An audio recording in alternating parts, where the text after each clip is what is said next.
Online ক্লাসেসে আপনাদের স্বাগত। আজকে আমি বাংলা বলছি, অবাক হচ্ছেন তো? আসলে আমি বাঙালি, কিন্তু মোস্ট অফ দ্য স্টুডেন্টস এবং আমার পরিচিতরা সবাই হিন্দি স্পিকিং বলে আমাদের অধিকাংশ বা সবই ভিডিও এখন পর্যন্ত হিন্দি বা ইংলিশে রেকর্ড করা হয়েছে। কিন্তু আজকের যে প্রয়োজনীয়তা যার জন্য এই ভিডিও করা, সেটা পুরোপুরি ইউনিভার্সাল, তার মানে সবার জন্য। তাই আমি আমার মাদার টাঙে এই ভিডিওটা আপনাদের সামনে প্রস্তুত করেছি। আজকে আমরা কোনো পড়াশোনা করব না। আজকে আমরা আজকের দিনটার মহত্ব, আজকের দিনটার গুরুত্ব, সে সম্পর্কে একটু প্রাসঙ্গিকভাবে আলোচনা করব। আমরা যেভাবে রোজ পড়াশোনা করি বা করতাম, তখন আমরা কিন্তু পড়াশোনা করার সাথে সাথে নানান রকম ভাবে আলাদা আলাদা জিনিস নিয়ে ডিসকাশন করতাম। এটা কিন্তু পড়াশোনার অঙ্গ। আমার স্যার আমায় বলতেন যখন আমি ছোট ছিলাম যে পড়াশোনা মানে কিন্তু শুধু বই পড়া নয়। পড়াশোনা মানে তুমি যদি নিজের চরিত্র গঠন করতে পারো, তুমি যদি তোমার বুদ্ধি, তোমার চেতনাকে উদ্বুদ্ধ করতে পারো, তাহলে সেই পড়াশোনা সফল। তাই জন্যেই আমারও এই কথাটা মনে দাগ কাটে যে সত্যি কথা, যদি পড়াশোনা করে আমি একটা অশিক্ষিত তৈরি হই, আমি আমার সমাজে কোনো কাজেই না আসতে পারি, তাহলে সেই শিক্ষার কোনো দাম নেই। তো এখন এই লকডাউনের পরিস্থিতিতে সবকিছুই তো অনলাইন, আমরা পড়ছিও অনলাইন, আমি যা বোঝাচ্ছিও অনলাইন, তোমরাও পারে ভিডিও দেখছো আর আমার পড়ানো বোঝার চেষ্টা করছো। তো তোমাদের নিশ্চয়ই মনে আছে যে যখন কোনো এরকম আজকের মতো ইম্পর্টেন্ট নোটেবল ডে আসতো, তখন আমি কিন্তু তোমাদেরকে দিয়ে এই দিনটার গুরুত্বর ব্যাপারে কিছু বলা, কিছু লেখা অভ্যাস করাতাম, প্র্যাকটিস করাতাম।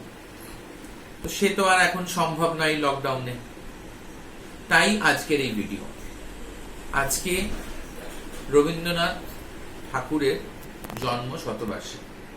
জন্মবার্ষিকী 159তম 159th বার্থডে সেলিব্রেশন ওনার। এবার রবীন্দ্রনাথ ঠাকুর আজকের সমাজে কেন জরুরি? আমি এটা সবসময় বিশ্বাস করি যে ওনার জন্ম কোথায় হয়েছিল, ওনার বাবা মার নাম, ওনার কবিতার নাম, ওনার রচনার নাম, এই নামে আমার খুব একটা ইন্টারেস্ট কোনো কালেই ছিল না। যার ফলে আমায় কোনো বইয়ের নাম বা লেখকের নাম এগুলো আমি কোনোদিনই মনে রাখতে পারতাম না। কিন্তু যেটা আমায় খুব টানতো সেটা হচ্ছে কন্টেন্ট, বিষয়বস্তু। কোনো রচনা বা কোনো লেখার বিষয়বস্তু তোমাকে যদি উদ্বুদ্ধ করতে পারে, তাহলে সেই লেখাটা সফল। তো আজকের সমাজে আমরা স্টুডেন্টসরা যখন কম্পিউটার, ইন্টারনেটের জমানায় খুব তেজ গতিতে দৌড়চ্ছি, সেই সময় দাঁড়িয়ে রবীন্দ্রনাথ ঠাকুর ঠিক আমাদের জীবনে কি প্রভাব ফেলতে পারে, আমাদের কিন্তু এই ব্যাপারটা ভেবে দেখা উচিত। রবীন্দ্রনাথের জীবনের ব্যাপারে যতই পড়ো বা যতই বুঝো, ওনার লেখা যদি তুমি দেখো, তাহলে কয়েকটা গল্পের কথা তোমাকে বলতেই হয়। আমি চাই তোমরা এটা পড়ো। খুব ছোট দুটো বলবো। এক হচ্ছে what the mind is without fear. What the mind is without fear একটা কবিতা, যে কবিতার দ্বারা রবীন্দ্রনাথ তখনকার দিনে মানে যখন আমাদের দেশ স্বাধীনতা পায়নি, তখনকার সময় আমাদের দেশের লোককে সসম্মানে বাঁচার জন্য উদ্বুদ্ধ করেছিল। এবং তার সঙ্গে তোমাদের নিশ্চয়ই জানা আছে যে আমাদের দেশের যে জাতীয় সঙ্গীত জনগণ মন এবং বাংলাদেশের যে জাতীয় সঙ্গীত আমার সোনার বাংলা, এই দুটোই কিন্তু ওনার রচনা। তখনকার দিনে যখন ভারত স্বাধীন হয়নি, সাধারণ লোকের মনে এই জাতীয়তাবাদ, এই দেশকে স্বাধীনতা করার যে প্রবল ইচ্ছা, সেটা তুলে ধরার নানান রকম চেষ্টা কিন্তু তখনকার লোকেরা করে থাকতেন। তার মধ্যে একটি হচ্ছে এই নাটক, এই কবিতা, এই গান। আর তার মধ্যে কিন্তু একদম প্রথম সারির লেখক বা কবি হচ্ছেন এই রবীন্দ্রনাথ ঠাকুর। কিছুদিন পরেই আমরা কাজী নজরুল ইসলামের জন্মদিন পালন করব। তিনিও কিন্তু ওরকমই একজন খুব উচ্চ মানের লেখক ছিলেন। তো আমরা আরো একটা জিনিস আমি যেটা বলতে চাই, কারণ আমরা সবাই এডুকেশন ওয়ার্ল্ডে আছি, বিশ্বভারতী ইউনিভার্সিটি উনি বিশ্বের দরবারে আমাদের সম্মান অনেক বাড়িয়েছেন। তা সেই বিশ্বভারতী ইউনিভার্সিটি একটি এমন ইউনিভার্সিটি রবীন্দ্রনাথ শুরু করেন, বছরটি ছিল 1921, যেটা পুরো বিশ্বের কাছে একটি কিন্তু উদাহরণ, এক্সাম্পল। কি এক্সাম্পল না, তিনি এই বাধা ধরা ক্লাসের মধ্যে পড়াশোনা কিন্তু বিশ্বাস করতেন না। রবীন্দ্রনাথ নিজে একটি অনেক বড় পরিবারের ছেলে ছিলেন, বড় মানে অনেক পরিবারের সদস্য ছিলেন, এবং তিনি বিশ্বাস করতেন যে পড়াশোনা কিন্তু জোর করে হয় না, পড়াশোনা দেখে দেখে শিখতে হয়। এবং দেখার সময় শিক্ষকের কাজ হচ্ছে সেই দেখাটাকে আরেকটু পলিশ করে যেন বাচ্চাকে প্রস্তুত করা হয়, তাহলে বাচ্চা যেটা শিখবে সেটা কিন্তু খুব এফেক্টিভ হবে এবং লং লাস্টিং হবে। এই জন্যই আমরা যখন শান্তিনিকেতনে বিশ্বভারতী যদি তোমরা যাও, দেখবে যে ওখানে পড়াশোনা হয় গাছের তলায়। হ্যাঁ, গাছের তলায়, ক্লাসরুমে নয়। ওখানে সব রকমের শিক্ষা, আমরা যেমন পড়াশোনা করি ওখানেও সব পড়াশোনা হয়, কিন্তু কোনো ক্লাসরুমের মধ্যে হয় না, কোনো বাঁধনের মধ্যে হয় না, যার ফলে স্টুডেন্টসরাও খোলা আকাশের নিচে মুক্ত বাতাসে তারা কিন্তু নিঃশ্বাস নিয়ে পড়াশোনা করতে পারে। তাদের ওপর কোনো এই সিলেবাসের রোজকার এই প্রজেক্ট, এই রোজকার এই অ্যাসাইনমেন্ট, এইসবের চাপ থাকে না। আমরা পড়ি কি করে, এই রোজ পড়াশোনা, রোজ এই প্রজেক্ট, এই খাতা, এই নম্বর, এইসবের চাপ থাকে না ওদের উপরে।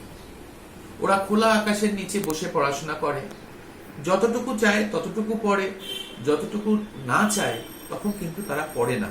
তারা গান গায়, তারা নাচে, তারা খেলাধুলা করে, সাথে পড়াশোনাও করে। আর এই যে নতুন চিন্তাধারা তখনকার দিনে 1921 সাল, আমি বললাম আপনাদেরকে, তখন কিন্তু কোয়েড এডুকেশন উনিই শুরু করেন, মানে ছেলে মেয়ে একসাথে পড়বে, যেটা সমাজে তখন অনেকেই ভালো চোখে দেখেন। ছেলে মেয়ে আবার একসাথে কি করে পড়ে? কিন্তু না, উনি বলেছিলেন যে ছেলে এবং মেয়ে একে অন্যকে কমপ্লিমেন্ট করবে, একে অন্যকে সাহায্য করবে, এবং তাতেই একটা সুস্থ ভালো সমাজ তৈরি হবে। আর এই জিনিসগুলো আমাদের কিন্তু আজকের জীবনে, মডার্ন আধুনিক সময়ে খুবই ইম্পর্টেন্ট, সেটা তোমরাও নিশ্চয়ই বুঝতে পারছো।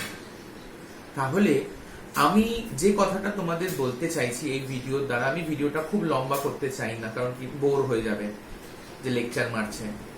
আমি বলতে চাই যে রবীন্দ্রনাথের জীবনী থেকে আমরা যেটা জানতে পারছি, যেটা আমাদের শেখা দরকার, সেটা কিন্তু আমাদের নেওয়া খুব জরুরি। ওনার লেখা যদি সম্ভব হয় তোমরা একটা পড়ো। আমি নাম বললাম, what the mind is without fear. Gitanjali নিশ্চয়ই তোমরা নাম শুনেছো, যার জন্য উনি স্যার উপাধি পান, এবং পরে স্যার উপাধি কখন পান? 1913 সালে। যদিও সালটা আমার কাছে খুব একটা ইম্পর্টেন্ট, কখন আমি নিজেও ভুলে যাই, লিখে রেখেছি খাতে। এবং 1919 সালে যখন জালিয়ানওয়ালা বাগ ঘটনা হয়, তারপর কিন্তু উনি অপমানিত বোধ করেছিলেন যে এই আমি এক ভারতীয় হয়ে এরকম হত্যাকাণ্ড হওয়ার পরে কি করে আমি এই স্যার উপাধি ওদের কাছ থেকে নেব, এটা একটা লজ্জা। এবং তিনি ওই স্যার উপাধি ত্যাগ করেন। তো আমাদের যে শিক্ষণীয় ব্যাপারটা হলো যে আমরা ওনার যে গুণগুলো আছে সেইগুলো শেখার চেষ্টা করি, ওনার যে ডেডিকেশন আছে সেইগুলো শেখার চেষ্টা করি, ওনার যে নানান বিষয়ের ওপর পারদর্শিতা আছে সেটা বোঝার চেষ্টা করি, এবং তাতেই আমাদের লাভ। আমরা মডার্ন সময়, আধুনিক পরিস্থিতিতে অনেক কিছুই জীবন পাল্টে গেছে, জীবন অনেক ফাস্ট হয়ে গেছে, কিন্তু যেটা পাল্টায়নি সেটা কিন্তু হচ্ছে আমাদের মন। আমাদের মন কিন্তু সেই একই রকম আছে। সুতরাং আজকের দিনে ওনাকে মনে করা, ওনাকে সম্মান দেওয়া এবং আরো একবার মনে মনে প্রতিজ্ঞা করা যে না, আমরা কিন্তু মনটাকে একদম ভয় পাবো না, এবং যেটা আমি চাইবো, যেটা আমার অ্যাম্বিশন, সেটা করার জন্য আমি প্রাণপণ চেষ্টা করব, এবং চেষ্টা আমি করবই করব। তাহলে কিন্তু সেই চেষ্টা আমার একদিন ঠিক সফল হবে। এই বলেই আজকে আমি আমার ভিডিও শেষ করতে চলেছি। আজকে আমি প্রত্যেক দিনের মতো এই লাইক কমেন্ট শেয়ার বলবো না, কারণ কি এটা একটা আজকের দিনের যে ইম্পর্টেন্স নিয়ে তোমাদের আমি একটা ছোট ভিডিও বানিয়েছি। যদি তোমাদের ভালো লাগে তাহলে লাইক করো। আজকের জন্য বাই বাই, টাটা।